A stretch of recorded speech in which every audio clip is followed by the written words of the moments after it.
Tá ótimo. Eu pensei nessa ideia do vazio quando você me falou para pensar alguma coisa, porque tem uma lembrança muito bonita do Sem e do Pedras, né? Das várias vezes que eu acompanhei, e mesmo fora do festival também, as experiências na rua, as caminhadas, e sempre essa impressão que não tinha uma coisa pronta antes, mas que tudo ia se aprontando na experiência. Então, me lembrei dessa ideia do vazio, que, como vocês todos sabem, eu tenho essa pesquisa longa com o Japão, e lá tem essa noção de mar, que é esse vazio, mas que não é um vazio que é nada. É um vazio que é justamente onde tudo pode acontecer. E me dava sempre essa impressão que nas experiências do Zen, tudo começa dessa. É uma sensação de vazio, no sentido de que a gente ainda não sabe do que se trata, mas que justamente não é um vazio que é nada, mas é um vazio que tem essa potência de experimentar e que tudo pode acontecer. Então, foi a partir dessa ideia que veio. Quando eu tinha falado para vocês que podia ser esse vazio, podia ser a catástrofe, a ideia da catástrofe que eu estava pensando era mais da forma como o Kunit trabalha, que vocês conhecem também, porque teve aí no SEM, porque também sempre conversamos muito da obra dele. E tem um certo momento em que ele fala sobre a catástrofe como sendo esse estado radical a partir do qual também a gente pode ter, talvez o nada possa ser alguma coisa, pronto. Foi o É Pedro do isso, ano é passado. isso. Tá vendo? Tem tudo a ver. Então, eu pensava nessa ideia de uma catástrofe como uma desestabilização muito forte, mas que pode ser uma gênese de criação. Então, eu estava pensando mais nesse sentido, né? Que é também o sentido que interessava ali nos textos do Kunit, porque estava sempre pensando nesses artistas que a gente se interessa muito, né? Como, por exemplo, lá o Hijikata, o Artaud, que são pessoas que trabalharam corporalmente a catástrofe, mas como uma gênese de criação, não uma catástrofe assim, onde não resta mais nada. Então, também, de certa forma, as ideias se cruzam, porque quando a gente fala que tem esse vazio porque os padrões não estão prontos, porque muitas vezes as coisas não estão ainda nomeadas, porque não está tudo organizado. Isso significa que é a possibilidade justamente de tentar alguma coisa que não é ainda conhecida. Aí, Sofia, fico pensando também naquelas coisas que você me escreveu, que, enfim, são e-mails teus que eu tenho lido já faz algum tempo, que você fala dessa coisa do não saber, do que não se conhece ainda, né? Então, quando você diz assim, não saber aquilo que a gente não conhece, é porque me parece que é uma investigação de alguma coisa que não está ainda estabilizada, mas que o que interessa para a gente é justamente aquilo que ainda muitas vezes não tem nome, não tem classificação, não está ali já mapeado, né? E, de certa forma, eu acho que isso tem muito a ver também com a situação que a gente tem vivido, né? Porque aí em Portugal talvez já esteja um pouco melhor, você falou que vocês estavam na rua, tal. Aqui no Brasil a gente está numa situação muito estranha, porque começou a ter uma certa abertura para não se ficar tanto na reclusão. No entanto, não teve nenhum tipo de mudança significativa, pelo contrário, a gente ainda está no auge dessa contaminação. Então, isso também é uma situação... Aqui também, Oi? sim, aqui também. Aí também, Por tá, exemplo, tá. estás a ver, a Cristina e a Margarida, que são o coração do 100, não estão aqui na casa do 100. A Cristina está na casa dela, na Graça, e a Margarida está em Santarém. E nós, por exemplo, uma coisa que acontece muito, bom, a Sofia, as pessoas, mas essas pessoas estão no Brasil, não é? Mas uma coisa que acontece aqui é a convivência também em relação mesmo às regras da rua, é isso. É a convivência com coisas assim que têm algum senso e outras não têm senso nenhum, estás a ver? Como, por exemplo, agora tudo fecha às 8 da noite, fica tudo deserto às 8 da noite, embora, por exemplo, passas num bar ou num café e aquele bar ou aquele café está cheio de gente, tudo cá fora a beber cerveja, mas não podes beber álcool depois das 8 da noite. Portanto, há qualquer coisa como uma tentativa da impressão de um regime de controle absoluto. Se nós no outro dia estávamos a fazer um piquenique num jardim da Graça e até estávamos afastados uns dos outros, mas pronto, estava um polícia sempre a ver se nos ajuntávamos mais ou não. Pronto, quando eu digo que nós estivemos na rua foi porque também não estava muita gente na rua. É sábado, não está também aquelas revoadas de turistas e pessoas a habitar as ruas, não existe. E está muita gente, na minha família, muita gente, eu diria 90% das pessoas estão em casa, confinados. Portanto, não, este exemplo que tu tens aqui das pessoas que escolheram viver desta forma é também um conjunto de pessoas que confiam entre si, que estamos em amor e paz e podemos estar juntos, mas não é uma coisa assim tipo de qualquer maneira que a juntamos por qualquer lado ou andamos aí apertados nos transportes. Não, há um grande peso. Ainda hoje o Bruno foi ao supermercado de manhã e uma coisa que existe muito é uma tensão nos espaços públicos. Eu também tive que ir ao banco ontem e é um horror a forma como estás num espaço que não é o teu espaço, que tu escolhes de poesia, não é? E que supostamente toda a gente está a cumprir as regras que têm que estar a cumprir, as máscaras, as distâncias, o gel e por aí fora, mas tu sentes que interiormente não existe qualquer respeito pelo espaço entre. Existe uma tensão incrível, as pessoas parece que estão à espera de alguma coisa para largar, a zangarem-se umas com as outras. Eu não me parece nada que as coisas estejam, em termos daquilo que chama o espaço público, estejam fluidas. Eu sinto é que existe sempre, e felizmente continua a existir, e penso que o Pedras nos ensinou isso muito, existe sempre por onde é possível passar.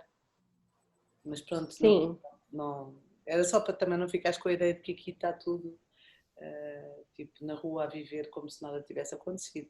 Todo, não está assim. Não, isso eu não imaginei mesmo, que estaria como se nada tivesse acontecido, mas também, Sofia, vou te falar que aqui é um pouco estranho, porque apesar de estar a situação muito grave, é um pouco ambíguo, porque algumas coisas não funcionam, mas tem muita gente na rua também, e dessa forma, como você está falando, tem uma tensão muito grande. Então, assim, é toda uma situação muito, muito estranha mesmo que a gente está vivendo, e o começo foi muito difícil, porque a gente teve que dar aulas online. Eu ainda não estou, eu estou um pouco mais familiarizada agora, mas para mim ainda é um pouco difícil essa relação de ficar falando para a tela, da gente ficar. Agora já acostumei um pouco mais, porque, enfim, já dei aula o semestre inteiro também, mas para a gente que trabalha com o corpo, isso faz pensar muita coisa, porque é um outro modo de percepção, é um outro tempo também. Então, se eu estivesse aí no 100, a gente estivesse numa roda conversando, é claro que a gente poderia ficar horas conversando. Aqui com a tela, me cansa um pouco. Eu acho que para quem vai ouvir também acaba cansando um pouco. É um outro modo de percepção. E eu fiquei pensando muito no para vocês aí, porque sempre entendi que o grande trabalho do SEM, embora vocês trabalhem também naquela tua sala linda que você tem aí, mas tem uma coisa importantíssima na rua, né? E essa perda da rua é uma coisa que eu acho que em várias instâncias tem sido muito difícil. Eu tenho pensado muito nas pessoas que não têm propriamente uma casa para morar, ou não têm uma privacidade em casa. Comecei a pensar muito isso dando as aulas online. Há muita gente a morar na rua, cada vez mais, está impressionante. Então, e eu percebendo, dando as aulas online, você vai vendo, enxergando também onde nossos alunos moram. E algumas pessoas não têm um lugar com uma privacidade, por exemplo, para estudar, para ouvir a aula. Alguns não tinham nem os dispositivos, né? Não tinha nem o computador. Então, assim, me parece que esse momento, isso é uma coisa até que tenho conversado muito com a Helena, porque esses abismos sociais, eles estão muito evidenciados nesse momento, né? Então, essa ideia de, por um lado, se diz, o dispositivo tecnológico é interessante, por exemplo, a gente está conversando, eu em São Paulo, vocês em Lisboa. Isso para nós. Agora, tem muitas pessoas que não têm essa possibilidade. Então, como antes de começar essa questão aí da pandemia, dessa crise sanitária tão generalizada, eu estava estudando as questões da alteridade. Vocês até aí no SEM sabem que eu estava estudando isso, a gente conversou um pouco sobre isso, e era uma coisa que estava me interessando muito. Tinha sido o convite que a gente tinha feito, quando pensámos que este ano o Pedras faz 15 anos, nós tínhamos feito esse convite de que se a gente ia ver como é que conseguia financeiramente organizar-se para tu vires, a Helena também, cada uma por seus movimentos, mas o movimento que nós estávamos realmente a acompanhar, que tu estavas a fazer e que nos interessava muito, tinha a ver exatamente com o outro, com a autoridade. Então, eu estava eu tinha dado várias palestras, feito várias conversas falando sobre essa questão da alteridade. E, de certa forma, quando começou tudo isso, isso me trouxe outras questões também para pensar, né? Porque realmente é muito complicado. Eu estava levantando essa proposta de que a arte tem essa possibilidade de fazer da alteridade um estado de criação, ao invés de tentar eliminar toda e qualquer diferença, né? Porque no cotidiano é muito isso que acontece. Então, tudo aquilo que foge ao padrão, se tentar extinguir, banir, como se não fosse bem-vindo, aquilo que não se consegue reconhecer como um par, como igual.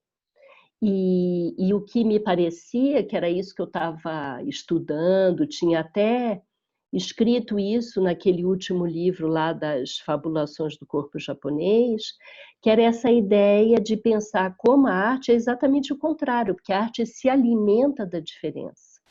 O artista nunca busca aquilo que é igual, pelo contrário, ele vai se alimentar da diferença no sentido de se colocar em situações em que vai deliberadamente se desestabilizar, para justamente não ficar trabalhando sempre naquilo que é o já testado, já conhecido, mas tentar seguir com a experiência, não como um experimento fechado, mas como a possibilidade de ser lançado numa situação desconhecida, né? E eu estava trabalhando muito com essa ideia, tinha justamente conversado sobre isso em várias situações diferentes, que propositalmente mesmo, buscando assim interlocuções em lugares onde as pessoas pensavam diferente, porque isso é um exercício que tem me interessado muito. Como é que você conversa com uma pessoa que pensa coisas completamente diferentes de você? Inclusive acredita em outras coisas, tem outros hábitos. Como é que você faz para estabelecer algum ponto de partida para conversar com as pessoas que, a princípio, têm um outro lugar de fala, estão num contexto completamente diferente? Isso estava me interessando muito. E aí eu comecei a perceber que essa conversa, quando ela acontece com a mediação da tela também, com esses dispositivos, parece que se cria uma outra mediação em cima de todas aquelas diferenças que já existem. Então isso também aparece como uma outra dificuldade. Então, eu não, de forma alguma, não sou uma pessoa contrária à tecnologia. Eu acho até que os dispositivos tecnológicos têm questões muito interessantes, tenho até estudado umas experiências muito legais nesse sentido. Mas me parece que a gente ainda tem muita coisa para conhecer, porque assim como vocês aí no SEM, que trabalham muito com a questão da presença, da experiência viva, do estar perto, do criar todo tipo de vínculo possível de afetação, eu me dei conta também como é complicado e como tem sido complicado, especialmente para quem trabalha também com dança. Eu noto que até as pessoas que trabalham com teatro têm testado com mais frequência, por exemplo, fazer essas emissões por streaming, passando as peças e tal. O pessoal de dança tem mais dificuldade e tem me parecido que fazer essas experiências, supondo que aquilo que você faz presencialmente, você pode transmitir na tela e está tudo resolvido, isso não funciona, não dá certo, não é possível. Então, se a gente vai usar a tecnologia, a gente precisa pensar o que a tecnologia traz, de que maneira que a gente pode testar, talvez, uma outra coisa. E aí, uma coisa que eu tenho visto que me parece interessante é como algumas pessoas ficaram com vontade de trabalhar e de expor a documentação das experiências. Então, não só mostrar a experiência tal qual ela é, mas assim usar a tecnologia para trabalhar a possibilidade, talvez, de mostrar alguma coisa que está relacionada à pesquisa que gerou aquela experiência. Então, isso tem me parecido interessante também. Eu acho que é uma forma de trabalhar também essa possibilidade desse vazio que pode gerar aquilo que a gente não está esperando. Então, repensar um pouco a experiência do passado. Eu estou escrevendo esses dias um texto que o pessoal da Fundação Japão me encomendou, pensando assim, o que tem acontecido de interessante lá no Japão. Primeiro, eu achei esse convite um pouco engraçado, porque no fim eu estou no Brasil, como é que eu vou saber?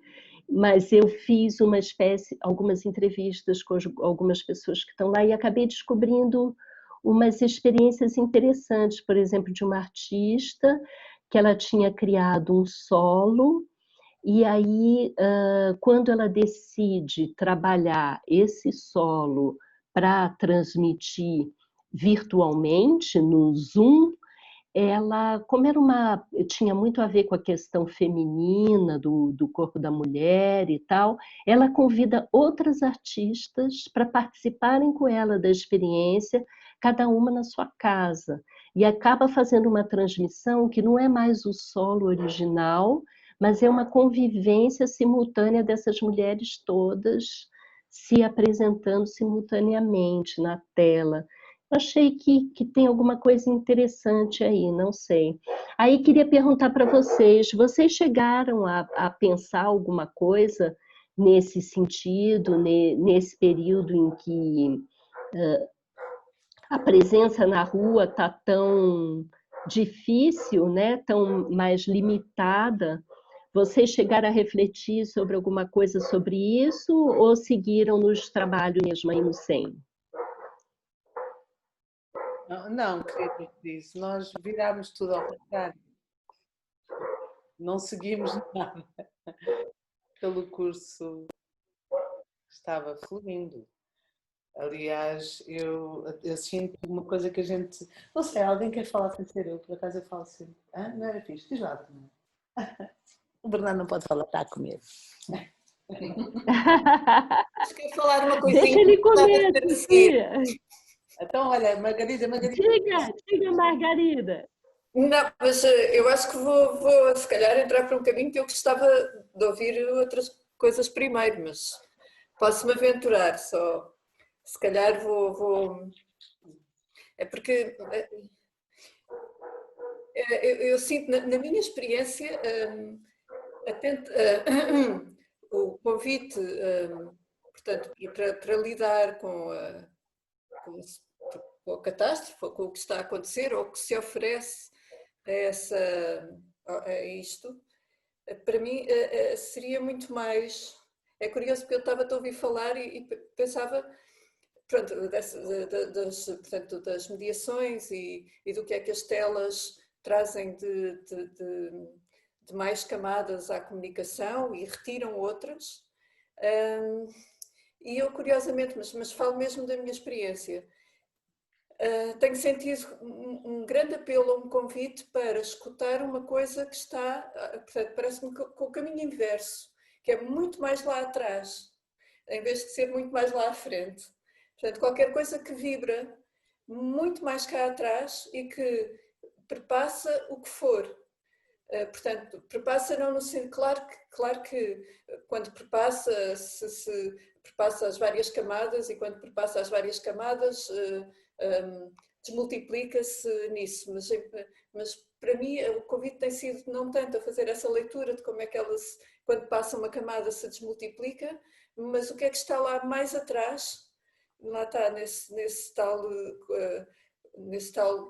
corpo que vai sendo e que se quer comunicar e que se quer estar próximo e que se quer e que está lá, mas lá está. Para mim o grande presente que tem estado mesmo presente tem sido a vivência de um não lugar, de uma deslugarificação. Não é de um não lugar, porque o não lugar já tem um contexto. Não é um não lugar, é uma deslugarificação da presença do corpo. E, portanto, um convite mesmo a uma coisa mais lá atrás, onde ele emana sem ter que estar configurado, sem ter que estar posto num sítio. Não sei explicar isto melhor, mas é uma coisa que está muito viva em mim, não sei mesmo. Ô Margarida, você acha que isso tem a ver com aquela ideia desse vazio que é onde tudo pode acontecer, porque justamente não está configurado ainda, né? Uhum. Eu acho que sim, lá está. É este convite à potência, portanto, realmente eu sinto que lá está os códigos e daí também o Don't Feed the Meaning, portanto, as maneiras de fazer passar essa coisa que está lá mais cá atrás e que perpassa, a gente ainda não sabe, mas não sei, aquilo que eu tenho visto a assistir que ela passa, A gente ainda não sabe quais são os caminhos, qual é a sua intensidade, qual é a sua frequência, mas que qualquer coisa passa, passa. Lá está. E depois também este não saber. Portanto, qualquer coisa que... E eu sinto que isso é muito o trabalho do Senhor, é aquilo que eu sinto sempre uma grande implicação a fazer com, que é esse prolongamento, portanto, que o não saber é a piscina, portanto, bora lá. E bora lá, nesse adentramento, não se sabe em quê, não se sabe com que qualidades, e portanto, vendo realmente quando se adentra, o que é que isso provoca em termos de ondulação, e estando à escuta do retorno dessa ondulação, que se vai construindo as matérias, no fundo, ou se vai trazendo ao visível as matérias que daí surgem. E eu sinto que o convite é esse, não sei, é qualquer coisa mais atrás, e não tão à frente. É curioso. Margarida, você sabe que quando começou isso tudo, eu fiquei muito atenta, por exemplo, uma mudança que tinha acontecido em vários lugares do mundo, assim, ecologicamente. Então, assim, como, por exemplo, essa não presença humana, né, nos aviões, andando nas ruas, como isso teve um efeito tão interessante na natureza, né? Inclusive, assim, não só a limpeza dos oceanos, dos mares, da diminuição da poluição, mas também a diminuição dos movimentos sísmicos, né, na Terra. E eu fiquei muito impressionada com isso. E logo ali naquele primeiro momento, em março, assim, mais ou menos mês de março, eu fiquei pensando que isso podia gerar um estado, que eu acho que tem muito a ver com isso que você está falando, e que eu pensava assim, talvez haja assim, uma diminuição no ritmo do tempo. Então, porque eu me lembro até que nos últimos anos eu comecei a estudar muito uns textos de um professor lá da Antuérpia, que se chama Pascal Hillen, e que ele falava que a gente estava vivendo um tempo tão rápido, assim, de ritmo tão acelerado, e que isso estava assim, surtindo um efeito também, mesmo entre os artistas. Então, uma coisa assim, de um tempo de exibição, mais do que o tempo da criação. Né? Que até nesse livrinho ele falava que a criatividade tinha virado um fundamentalismo, né? E que quando todo mundo é obrigado a ser criativo, não se cria mais nada, porque o tempo também estava muito rápido e tal. E aí, quando começou essa situação, ali em março, eu pensei, talvez esse tempo recuperado da natureza, talvez a gente tenha também a possibilidade de ter essa experiência desse tempo mais longo e de vivenciar esse processo que eu acho que tem a ver com o que você falou de deslugarificação, né? de estar nesse antes. Mas você sabe que, para mim, isso durou muito pouco, porque como eu trabalho numa instituição, e aí eu comecei a ouvir de várias pessoas isso, é tão difícil, porque a questão da produção, a urgência da produção, parece que seguiu devorando todo mundo nesse momento. Eu acho que não, por exemplo, para alguém como você e Sofia, que trabalham no SEM. Mas para quem trabalha numa instituição, é um horror, porque ficou assim... a gente ficou frente a dispositivos de poder que querem manter a produtividade, mesmo quando a produtividade não é mais possível. Então, isso também é uma coisa que me fez pensar, sabe? Porque assim, é quase como se fosse um embate de dois tempos.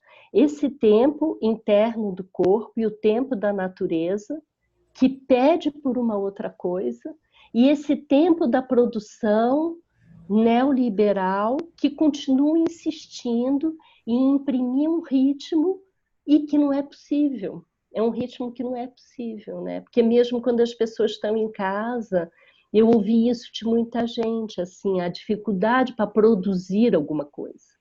Por que que as pessoas não conseguem produzir? Se estão em casa e se a princípio teriam mais tempo? A resposta que eu tenho para isso é porque, muito provavelmente, esse tempo que a gente está vivendo é um tempo que pede uma outra coisa e não a mesma produção, né? Então, isso é um negócio muito interessante.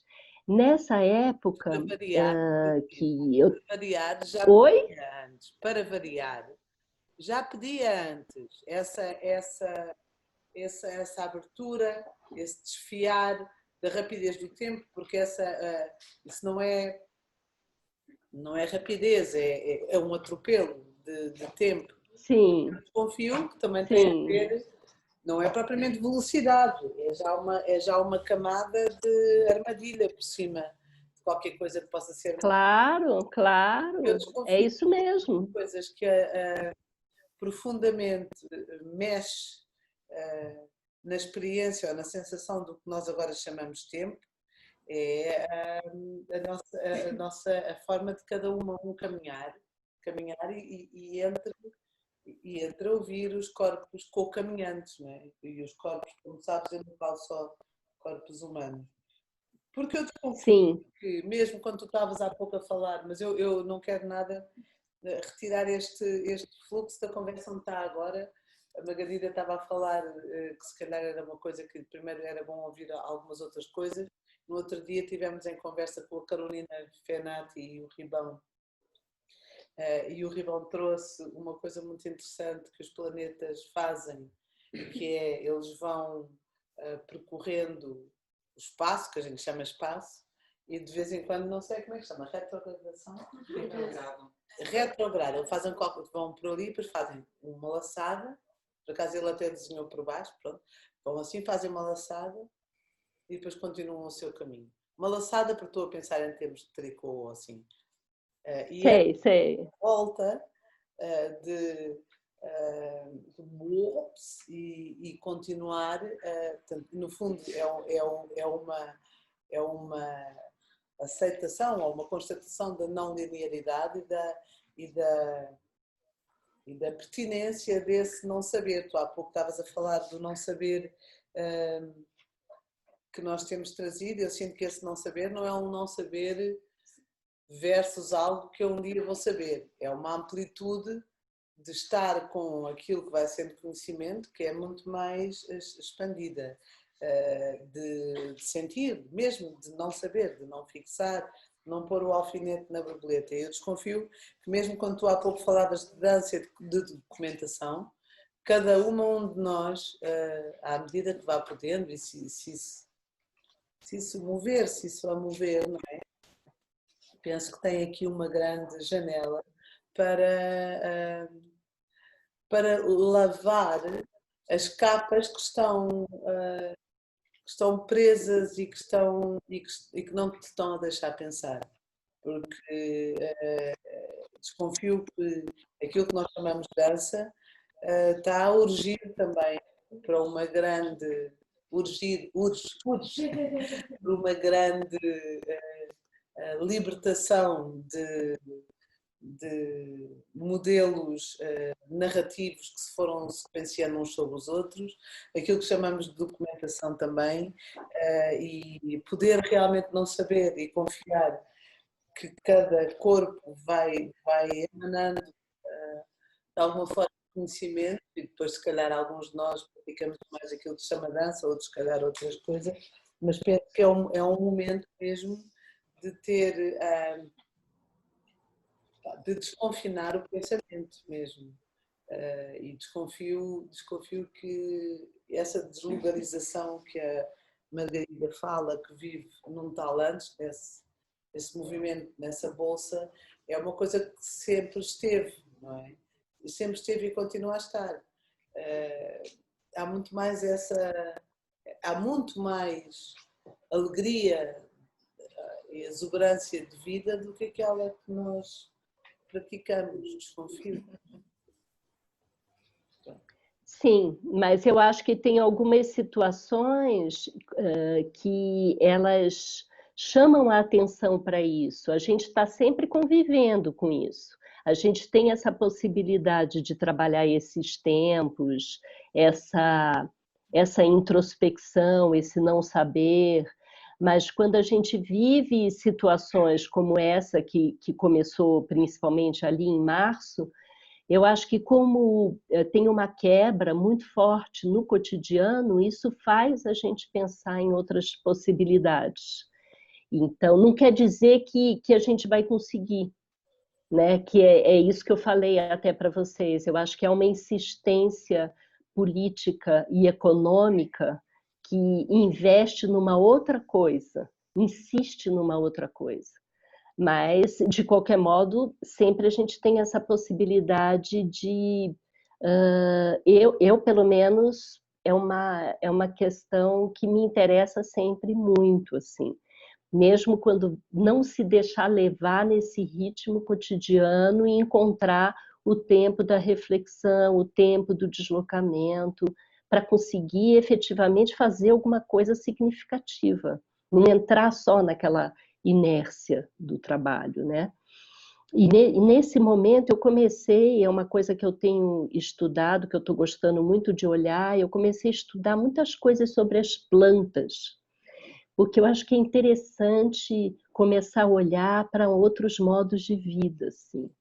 Então eu comecei a estudar um autor que se chama Emanuele Coccia, que ele inicialmente foi agricultor e depois filósofo, e ele fala muito sobre as plantas. Fez até uma exposição um tempo atrás em Paris, chamada Nós as Árvores. E tem umas coisas muito interessantes nessa vida das plantas, porque, primeiro, para a gente que estuda movimento, é muito curioso a gente pensar, porque a planta, aparentemente, quando a gente não sabe nada sobre a vida das plantas, você imagina que as plantas são imóveis, mas as plantas nunca são imóveis. Elas estão sempre em movimento, e elas têm um movimento de crescimento que é vertical, né? Outra coisa também que eu achei muito curioso, lendo não só o Emanuele Coccia, mas também a Letícia, sabe? Letícia, como é que é o nome daquele autor que você até mandou o livro para a gente, que eu falei? É o Mancuso, né? Né, Mancuso? Será que a Letícia está ouvindo? Não sei se ela está ouvindo aí. Mas... Oi, voltei, desculpa. Tive que acudir. É Mancuso. Ô, Letícia, como era o nome daquele autor? É a Revolução das Plantas. Uhum. Mas o autor, eu acho que é Mancuso o nome dele. Mancuso, sim.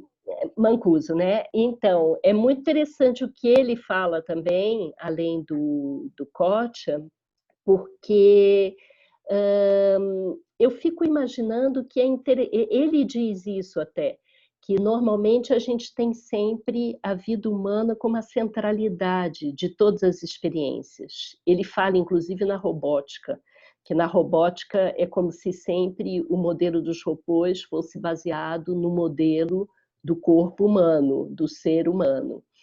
E ele começou a desenvolver um projeto de robótica, que é um plantoide, que é uma planta robô, e ele diz, no entanto, a gente tem muito a aprender com outros seres vivos, que não são só os seres humanos. Então, começa a aparecer uma outra possibilidade para pensar modos de sobrevivência. Porque ele diz, imagina só, uma planta, a princípio, ela não pode sair do seu próprio lugar. Então, se ela está vivendo uma situação predadora, ela não pode sair correndo como nós. Ela tem que ficar lá e enfrentar. E ele diz, o modo como a planta enfrenta tem muito a ver com o modo como o sistema vivo da planta se organiza, porque ele é descentralizado, ele não é como o nosso. Então, por exemplo, tem plantas que se elas perdem um pedaço e esse pedaço cai lá na terra, e aquilo gera uma nova planta. Então, essa ideia da descentralização, e ele fala também nessa noção coletiva da planta, que a planta normalmente ela cresce junto com outras plantas. Isso é um negócio que me interessa muito também para discussão. Como é que a gente pensa uma relação de poder que não é centralizada? Um sistema que, para ficar vivo, ele se descentraliza e se coletiviza. Isso daí são questões também que têm me interessado muito e que tem um pouco a ver com aquilo que a Margarida falou. Porque, de certa forma, sair do lugar, sair dessa visão antropocêntrica do mundo. Então, pensar em outras possibilidades. Então, acho que isso pode ser uma coisa interessante também para a gente estudar. Aí, depois, se vocês quiserem, a Letícia tem esse PDF, ela pode mandar para vocês. Ela tem... Achei aí, ó, vê se ele é um pouco pesado. Eu mandei o arquivo aí, vê se vocês conseguem. Se não chegar, depois a gente manda por e-mail. Eu mando pelo e-transfer, eu posso mandar, se não der certo. O do Emanuele Coccia eu tenho em papel, então não consigo mandar para vocês. Mas se vocês olharem o nome dele, ele é um cara bem interessante também, que tem trabalhado... Como escreve? Coccia é C-O-C-C-I-A, Coccia. Peraí, deixa eu ver se eu abro o bate-papo aqui. Isso, Coccia, isso mesmo. Então, que é um cara que também pensa curadoria, pensa outras coisas, eu acho interessante. Tá me encantando, assim, ler sobre outras formas de vida. Eu já estava interessada em estudar outras coisas, e durante esse ano todo, o ano passado, aliás, antes de começar mesmo essa coisa da Covid, eu estava começando a ler alguns pensadores indígenas brasileiros, que isso também estava me interessando muito, ler. Tem 2 muito bons, e aí acabei depois descobrindo aos poucos outros, que são o Ailton Krenak e o Davi Kopenawa. Porque tem um modo de pensar... Oi? Temos estado muito com eles e com as plantas também, curiosamente. Vocês estão? Então, tá vendo? Porque eu acho que cheguei, inclusive, nas plantas, porque eu colaboro já há alguns anos com essa mostra internacional de teatro que tem aqui em São Paulo, né? Que se chama MIT, e já umas 3 vezes eu trabalhei com Ailton Krenak e outras pessoas, mas assim, a Andréa Duarte, que também é uma pessoa de quem eu gosto muito, e aí me pareceu muito interessante começar a ouvir esse outro modo de pensar o que é conhecimento, o que é sonho, como se pensa a relação do corpo com a natureza, a relação do corpo, não só o corpo individual, mas um corpo coletivo. Então, tem sido interessante para mim abrir essas bibliografias. Eu estava fazendo isso daí muito antes de Covid, né? Aquele livro do Davi Kopenawa, A Queda do Céu, eu li, achei muito bonito esse livro. Eu comecei a ler até por causa da Lia Rodrigues, que é uma coreógrafa do Rio. Eu fiz uma conversa sobre o trabalho dela, Para que o Céu Não Caia. E aí, nós assistimos. Vocês assistiram? Estás a ver? A gente está sempre junto, Sofia. Estamos sempre juntas. E foi por causa da Lia e da conversa sobre Para que o Céu Não Caia que eu li esse livro do Davi Kopenawa e fiquei muito interessada.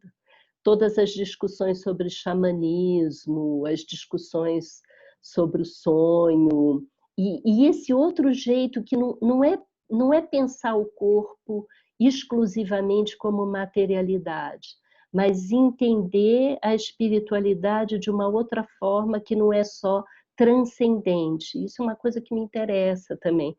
Ali na editora do Peter, a N-1, já tinha, né, eu tinha lido Viveiros de Castro, tinha outros autores interessantes ali que falavam disso, mas eu comecei a achar bom ler o próprio Ailton Krenak e o Davi Kopenawa, porque acho que aí a interpretação do Viveiros de Castro eu gosto bastante, mas eu acho que o Viveiros fala muito à luz de uma filosofia deleuziana. E eu acho interessante também ouvir essa palavra do Kopenawa e do Ailton Krenak. Então, tem me interessado isso. Eu acho que, de certa forma, todas essas bibliografias que eu estou falando para vocês, a das plantas, dos indígenas, dessas discussões que não são tão antropocêntricas, né? Que não tem como ponto de partida também esse pensamento moderno ocidental, isso me interessa muito também, porque eu acho que isso também é uma forma de deslugarizar a gente, tirar a gente desse lugar que já tem nome e que já é conhecido. Então, isso também, eu acho que é uma forma de lançar a gente, às vezes, nessa situação de vazio, quando você se depara com alguma coisa que você sabe muito pouco sobre aquilo ou não sabe nada. Então, eu acho que isso, para mim, também é desafiador. O que mais, gente? Que conversamos? Sobre plantas está muito bem. A Lara tem andado a fazer hortas. E o Parker, que agora está aqui, o Parker é uma planta dançante. Ele já tem uma vida de plantas. Ele é uma planta. Estou percebendo. Estou percebendo. Eu acho que ele é mesmo. É uma planta. Porque é uma outra forma de testar o movimento, né? Porque é um aparente não movimento, mas que tem muito movimento. Então, isso também é uma ideia muito interessante e que também não é completamente estranha, porque para todo mundo que faz uma pesquisa sobre percepção corporal, isso, de alguma forma, vai estar presente de alguma maneira, né? Mas isso acho que também é um exercício que eu acho interessante, que é a gente pensar como fazer essas leituras, assim, não só as leituras dos livros, mas as leituras dos movimentos e as leituras dos acontecimentos. Essa é um desafio que eu gosto muito, que é de fazer as leituras não sempre da mesma forma, mas essa ideia de buscar outras narrativas. Que isso também foi um assunto que nos últimos tempos me interessou, que foi pensar sobre fabulações. Esse também é um tema que me interessa muito, pensar o que é uma fabulação. Eu escrevi um pouquinho sobre isso e depois acabei descobrindo outras coisas interessantes sobre fabulação. E, inclusive, um autor, deixa eu botar aqui para vocês, que é um cara muito legal, que se chama Atavia Nyong'o. Ele escreveu um livro também que fala sobre fabulações, mas ele chamou de afrofabulações. Ele estava pensando muito na possibilidade de não pensar a fabulação só exclusivamente como uma ficção pela ficção, mas como a ficção, às vezes, ela pode trazer algumas narrativas que estavam ocultadas. Então, isso eu achei que é um desafio muito interessante, assim, você pensar, e que também pode ser uma forma de pensar a documentação, não a documentação de uma forma só tradicional, mas a documentação ficcional para dizer algo que até hoje não foi dito ali no processo que a gente está vivendo. Então, isso eu tenho achado que é uma entrada interessante também, pensar. O Távia, ele diz que quando ele pensa nas questões da negritude da fabulação, ele pensa que a fabulação ela pode dar existência para mundos que supostamente não deviam existir para algumas pessoas, mas que mesmo que supostamente não devessem existir, eles existem. O que acontece é que as histórias estavam silenciadas. Então você pode trazer essa narrativa silenciada, mas o modo de trazer essa narrativa, ele pode ser também ficcional. Essa ideia é uma ideia que me interessa muito. Eu gosto da escrita ativista que trabalha com a poesia e com a ficção e não obedece exclusivamente ao modelo acadêmico. Acho interessante isso. Então, pode ser algo. Eu acho que isso, por exemplo, é uma coisa que sempre interessou a Margarida também. É a coisa da escrita. Até me lembro, acho que foi uma das últimas vezes que eu tive no festival que a Margarida propunha esse exercício das escritas para todo mundo escrever compartilhadamente, que é uma coisa que também me interessa muito. Inclusive, Cris, estavas a falar portanto, trazer a narrativa, uma narrativa que também pode ser ficcional, e eu pensei, há um exercício que eu faço, que tenho vindo a fazer comigo, só quase até como base de escrita, que é exatamente esse.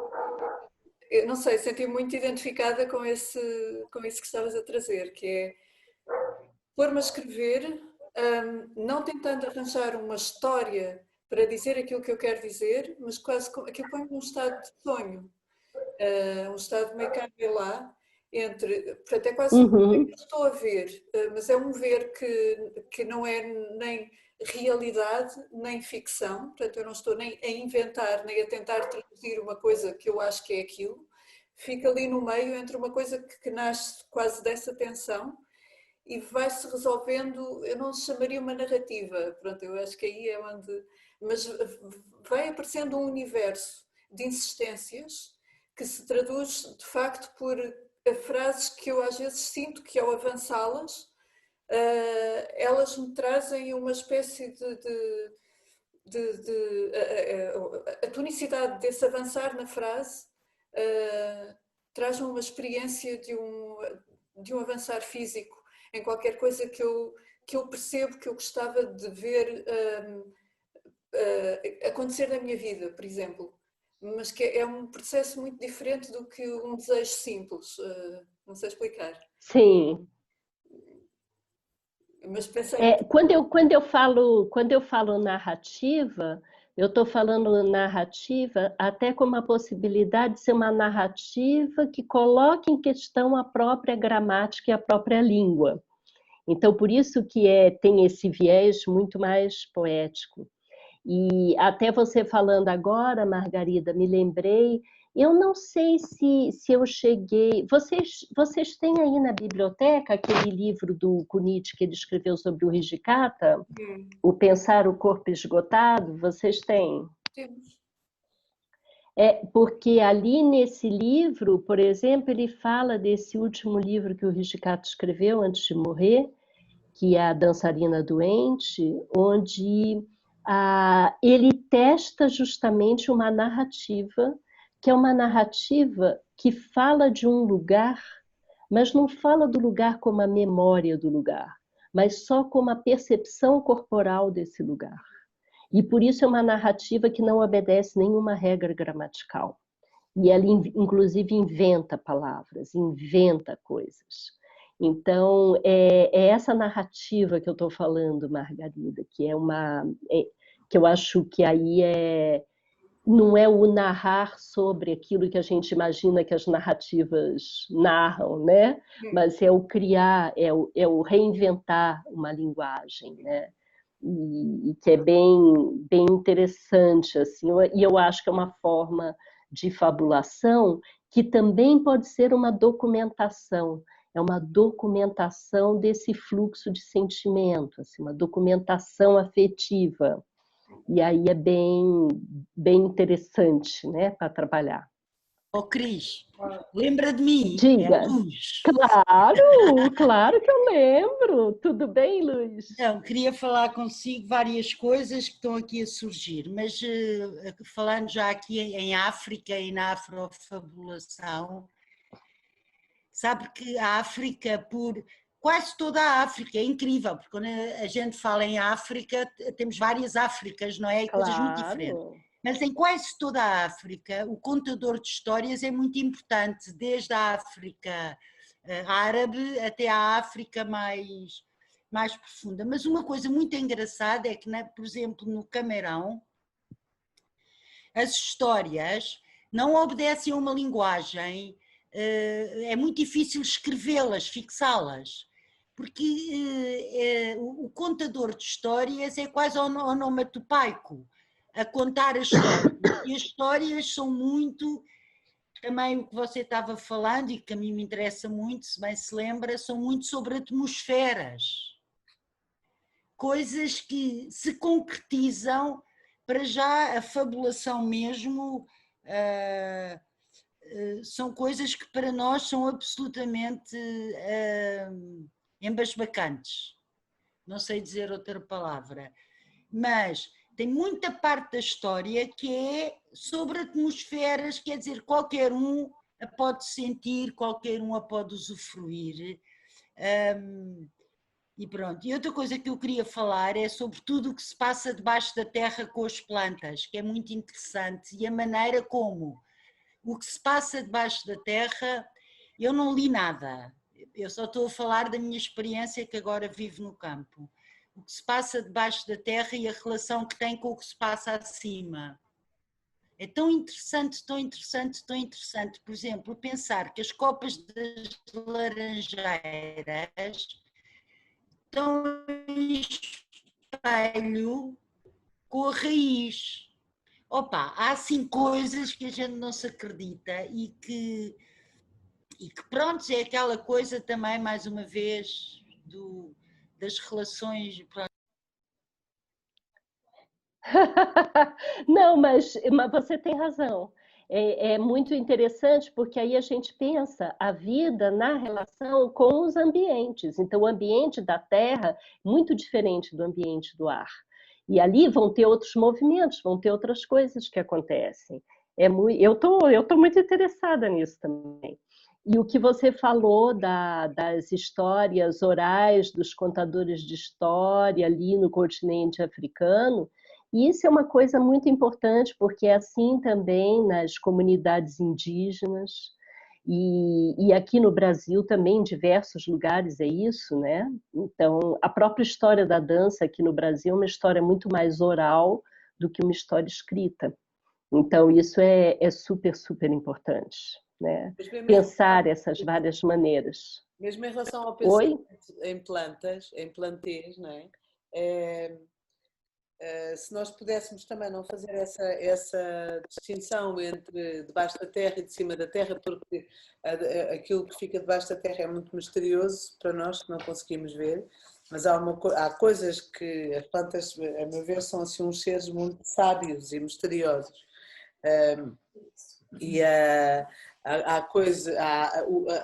forma como elas conversam e comunicam entre elas, lá está, tal como nos humanos, não é? Tal como em todas as criaturas vibrantes, não são compostas só de planta, não é? Portanto, todo aquele entre raízes, entre corpos, o trânsito das imensas criaturas que viajam, transportam, carregam, mensageiros, tocadores, nutrientes, mas também por cima da terra, não é? Portanto, formas de vida que são, nem diria ligadas, agora estou a aprender outra forma de ver o que é a ligação, porque se calhar penso que ainda estou muito com a ideia de ligação, que é uma coisa que vai de um lado ao outro, um fio que desce e faz uma trama, mas estou muito mais a ver aquilo que a luz traz também nas atmosferas e que a Margarida também costuma trazer, mas algo que realmente perpassa os corpos e que as plantas têm uma grande, na sua forma de criar mundo, com o que seja, não é? Tem uma forma muito sábia de, eu não sei, de ondular entre as diversas especificidades das matérias. Não sei, temos muito a aprender. Também sobre Sim, renascer, morte, é, conversar. é isso mesmo. Eu não consigo avançar muito nessa conversa das plantas, porque, na verdade, eu vou começar a fazer meus estudos com mais calma a semana que vem.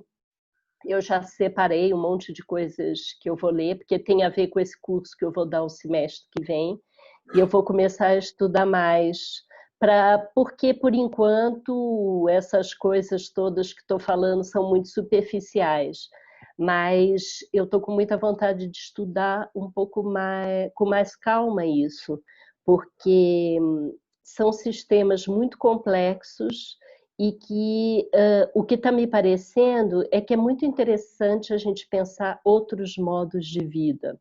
Não ficar. Eu acho que essa é uma forma também de lidar com esse assunto desse vazio que tudo pode acontecer, porque é você se lançar na possibilidade de se aproximar de outros modos de vida. Isso me parece que é uma coisa interessante também.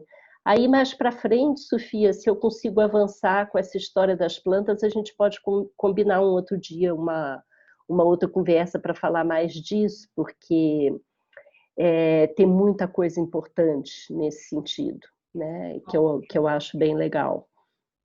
E eu tenho a impressão assim que se for para a gente dar um pouco uma organizada assim nas coisas que estão me interessando, que eu falei, eu disse a você, estava interessada na questão da alteridade, como é que você lida com a alteridade, como a arte faz a alteridade como um estado de criação, pensar essa mudança de concepção de tempo, mas que vai convivendo, na verdade, com esse tempo produtivo, mas que tem esses deslocamentos às vezes, essa possibilidade da gente trabalhar com um tempo mais distendido e mais introspectivo, isso também tem me interessado muito, a coisa dos modos de vida, e eu me sinto intrigada também com essa questão tecnológica,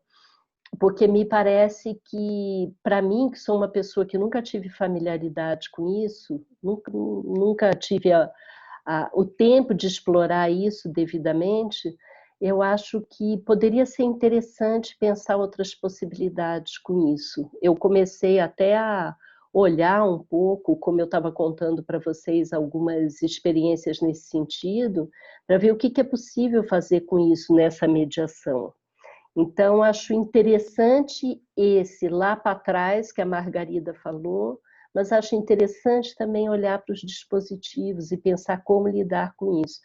O que não dá é para a gente pensar nessas coisas de uma forma despolitizada. Isso não dá. Nesse momento, pelo menos aqui onde eu estou, em São Paulo, perto do centro da cidade, não é possível. Assim, não dá para pensar de uma forma neutra, né? Com toda a situação política que a gente está vivendo aqui no Brasil, não dá. Eu acho que até uma questão ética você ter que pensar politicamente em como agir micropoliticamente para fazer alguma coisa nessa circunstância que a gente está. Isso eu acho que não tem muito jeito de pular essa etapa. Então, esse também é um tema que tem me interessado muito, que é essa ideia de microativismo, de como a gente pode agir, ainda que nessa escala do pequeno, porque o embate macropolítico está impossível, né? Então, pelo menos para quem trabalha com o que a gente trabalha, né? Que é com arte e educação. Então, isso é uma coisa. E aí? Você agora não está mais comendo, o que você quer falar? Tem uma autora portuguesa que morreu em 2008, que ela chama Maria Gabriela Liansol, Não sei se você já ouviu falar dela. Não conheço, não conheço. Então vai ter que conhecer. Então me mandem. A gente tem lido ela muito aqui e ela é uma pessoa que colocava muito as figuras das plantas como, não como representação, mas como seres que acompanhavam a escrita, e uma escrita também que muitas vezes quer abolir o tempo e ficar só com o espaço. Ela fala muito disso, assim, de um espaço sem tempo e de um existente não real que se contrapõe a um real não existente e uma ordem figural do cotidiano em que vindouros por mansa insistência, né? Figuras místicos medievais que ela coloca como acontecendo aqui e agora, o texto de João da Cruz, ou das beguinas, que são essa ordem laica que aderia a alguns preceitos religiosos no dia a dia, mas essa outra percepção de tempo vai gerando na escrita dela uma espécie de história a contrapelo lá, que o Benjamin diz, que ela fala do modo dela como a restante vida, que é algo que um resto que vai permanecendo na história e que nós tem um trecho dela que pergunta assim: então por que escrevem? Para bater mansamente na porta do mundo. Mas é uma vida curiosa, assim, como que a dedicação a essa escrita foi gerando um ritmo mesmo, que a gente pega aqui para ler toda semana e tem uma espécie de presença performática nessa escrita que é muitas vezes fiscalizável. Ah, que bom. Então depois vocês me mandam alguma coisa, porque eu não conheço essa autora. Se puder estar connosco numa das... Nós temos feito agora as leituras da Maria Gabriela Lansol em Zoom também, à sexta-feira. E realmente é um dos momentos em que tu nem sequer consideras que o dispositivo tecnológico possa impedir seja o que seja, ou que o interface tome conta de alguma coisa, porque o que se vê é a escrita a atravessar as bocas. Eu não sinto nada que estou em formato digital. Ah, que bom! Olha, que ótimo. Então depois vocês me avisam. Eu tenho um pouco de dificuldade de entender espaço sem tempo. Sim. Tenho um pouco de dificuldade. Eu não sei se eu entendo o que é isso, espaço sem tempo. Eu entendo que é um tempo suspenso, mas sem tempo nenhum eu acho meio esquisito. Assim, não sei se eu entendo. Sim, sim. Tem um livro que ela escreveu para uma árvore que chama Paraceve. É o nome que ela deu para essa árvore, que é uma cidade. Tem uma cidade que ela vê nessa árvore e que começa a chamar por ela. Esse por acaso, nós temos o PDF, nós podemos mandar. Pois podemos. Ah, que bom, que bom. Não, fiquei curiosa. Manda! Ó, a Letícia também quer, manda para a gente ver. E que você tinha... Você falou uma coisa no começo, agora não estou me lembrando o que ela fala sobre o real, uma coisa de real, o que era? O real não existente e o existente não real. O existente não real, eu entendo. O real não existente, eu acho difícil. Eu acho assim, o real, esse não existe mesmo. Esse não. Isso não tem mesmo. Estamos de acordo. Gente, mas olha, eu acho que tá bom, não tá? O que vocês acham? Vai descansar. Achei que tá Cris, bom. Diga. sabe uma coisa que eu fico pensando nesse lugar de como estar, né, de frente para as telas e por que algumas pessoas conseguem ficar mais ou não? Eu tô vendo pelo Dan. O Dan, ele tá no primeiro ano, né? E ainda tá na fase de descobrir as letras e tal. Mas e agora voltou às aulas e são 4 horas, às vezes são 4 horas oficiais de tela, Nossa! mas tem sempre 2, 3 lanchinhos e água e xixi. E a professora sempre fala, arranja um jeito confortável de estar. Então, ultimamente ele tem feito, ele apaga a luz. Eu falo para ele usar a luz natural, ele apaga a luz, mas ele pega cobertor, põe uma superfície fofinha e pega o Miró, que é o cachorro, a coisa do conforto, porque ele fala que precisa de uma companhia viva dele lá. Olha, que legal! E aí tem horas que ele não está nesse lugar aqui, assim, né? Que hoje aqui nessa tela é variante, mas muitas vezes é esse lugar de estar que cansa muito, né? E que às vezes eu dava bronca, porque agora eu já estou tentando me modificar, porque ele estava desenhando e a professora aqui e ele de costas. Eu falava, você não fica de costas. Muito bem, Dan, muito bem. Ele tá aqui na tele. Vai nessa, Dan. Para de ter esta situação assim, que ninguém aguenta. Daí eu falei, agora eu tô entendendo. Porque ele fala, não, mamãe, eu tô escutando. Lógico que às vezes escuta pela metade, mas tem sempre a possibilidade de refalar, daí manda o WhatsApp depois, para que não lembro o que a professora falou que era para fazer. Mas tem esse lugar, eu acho, da mobilidade e desse lugar de... Imagina você, né? Que você que está dando aula, que está sentando, ou que tem que ficar vendo. E esse lugar de poder borrar, porque é um código muito forte. Tipo assim, eu estou falando com você, me olha aqui, né? E eu vejo, e aqui foi uma contaminação que eu vi desde o começo, como começou e como está agora, de que algumas pessoas foram se espalhando e a gente entende que a gente está aqui junto, que não é uma falta de desinteresse ou só uma cumprição de tabela, mas esse lugar de como estar também, né? Uma ressignificação. E eu estou me alongando aqui, mas é porque eu até pensei em falar isso, vai ter uma reunião, domingo, as reuniões agora na escola dele é domingo, às 4 horas da tarde.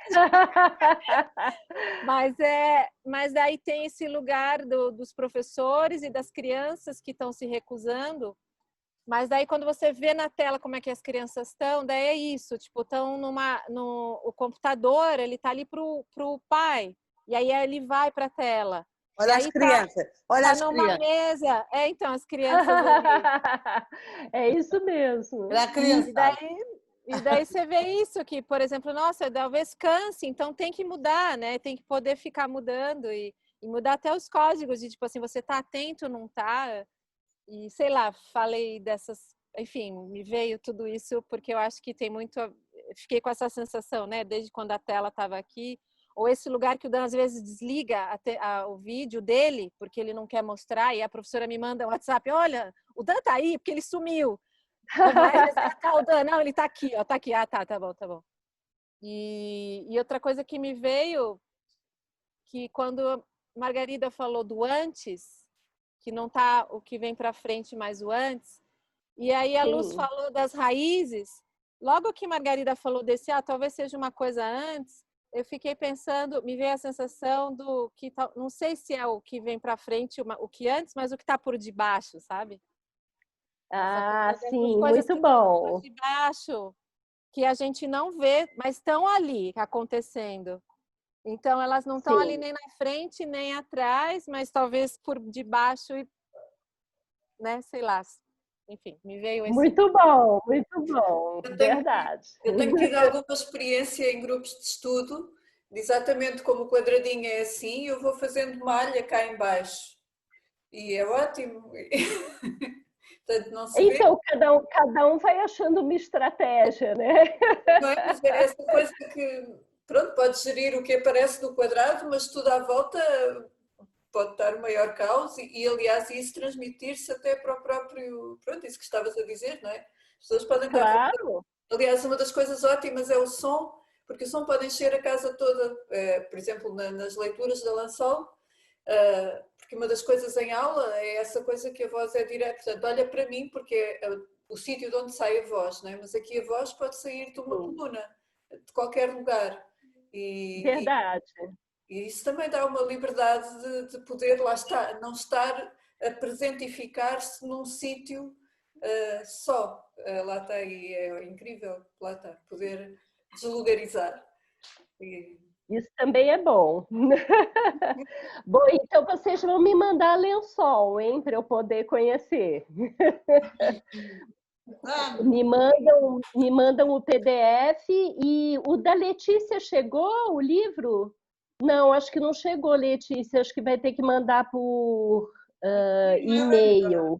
A Nina e a Luz conseguiram baixar, tá no chat. Eu baixei tudo. Ah, então ótimo. No chat. Se alguém não, se alguém, eu mando. É que tem como é que é? Unidade Poética Pedras, eu mando por e-mail de qualquer forma também. Tá bom. Se alguém, enfim, eu tento. Mas a Nina e a Luz consegui baixar. Brasil, Portugal, PDF Tá pirataria. E a minha net é muito instável. A minha também não é muito boa. Porque é que a minha também uma net instável, não é? Então tá bom, gente. Então vou dar tchau para vocês. Adorei a nossa conversa. Depois, quando eu estiver mais sabida sobre as plantas, a gente pode fazer uma outra conversa. Obrigada, Cris.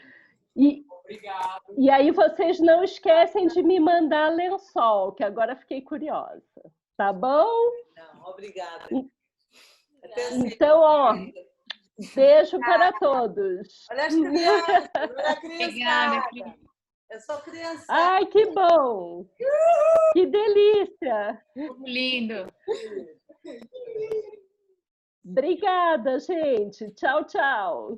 Beijo. Até a próxima. Até a próxima. Tchau, Margarida. Tchau. Tchau! Tchau, Dan. Tchau, Dan.